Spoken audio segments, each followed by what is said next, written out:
তুই কি আমার টাকা দিয়ে বিয়ে শাদী করতে চাস নাকি? না ভাইজান, তোমার টাকা দিয়ে বিয়ের বাজার করবো কেন? তুমি ব্যাংক থেকে আমার টাকাই তুলো।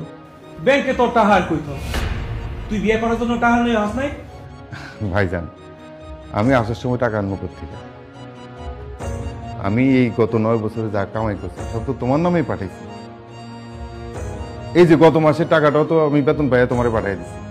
সেই টাকা আমি বহায় রাখছি। হ্যাঁ, তুমি তো টাকা পাঠাই দিয়েই খালাস। এই পুরো সংসারটা আমার কাঁধের উপরে, বুঝো নাই? তার মানে তুমি কইতেছো গত 9 বছরে আমি যত টাকা পাঠাইছি সবই তুমি সংসারে খরচ করে ফেলেছো? ছোট মিয়া, তুমি কি তোমার ভাইজানকে অবিশ্বাস করতেছো? ভাবি তুমি চুপ করো। অবিশ্বাসের মতো কথা বললে বিশ্বাস করবো কেমনে? আব্বা, গত 9 বছরে যে আমি লাখ লাখ টাকা কামাইছি তার কোনো হিসাব নেই?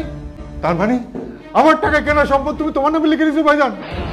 ভাইজান, তুমি আমি শেষ করে দিছো, আমার পথের ফকির বানাই দিছো ভাইজান। আমার খায়া না খায়া ইনকাম করার টাকা, আমি এত কষ্ট করে টাকা বানাইছি, আজকে আমার বিয়ে করার টাকা নাই। এই টাকা না থাকে তোর বিয়ে করার দরকার নাকি রে?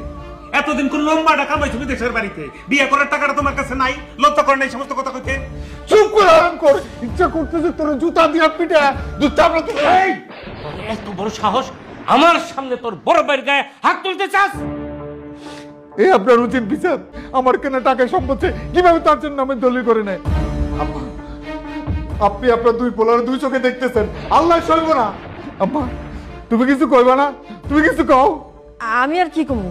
তুই 9 বছর বিদেশে থাইকাইছস, 2 হাতে টাকা কামাইছস, এখন যদি কস আমার কাছে টাকা নাই, আমি টাকা জমাই নাই, এই কথা কি কেউ বিশ্বাস করবো? বাবা, এই তোমাকে নেই বিচার? ও তোমাকে বলা, আমি তোমাকে বলা না? আমি কবে বলদের মতো 9টা বছর বিদেশে কাটছি তোমাকে সুখের লেগে, তার এই প্রতিদান দিলা তোমরা?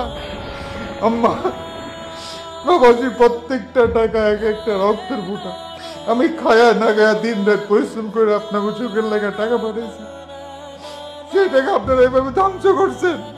আল্লাহ শুভ না।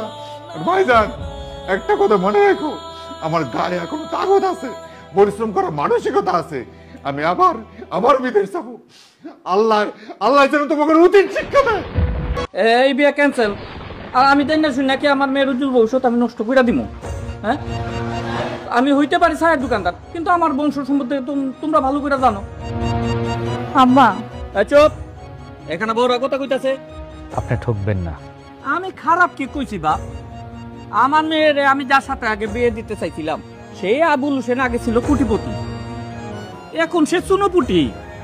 আব্বা, তুই চুপ। কাকা, এখানে আমার কি দোষ হবে? তোমার কোনো দোষ নাই বাবা, তুমি অনেক ভালো পোলা, কিন্তু তোমার তো ফকির করছে তোমার বাপ ভাই। এইখানে আমার কি দোষ? আমি যাই না শুই না আমার মেয়েরে বিয়া দেবো না। আব্বা, চুপ। আজকের পর থেকে ওর ব্যাপারে কোনো ধরনের কথাবার্তা বলবি না, কোনো ধরনের যোগাযোগ রাখবি না আমার লগে। আব্বা, আমি আবার বিদেশ যাবো।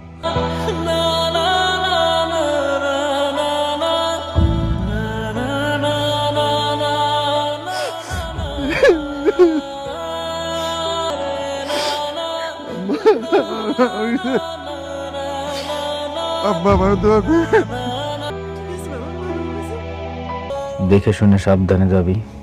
তোর জীবনে যা ঘটছে এর থেকে একটা শিক্ষা নিবি।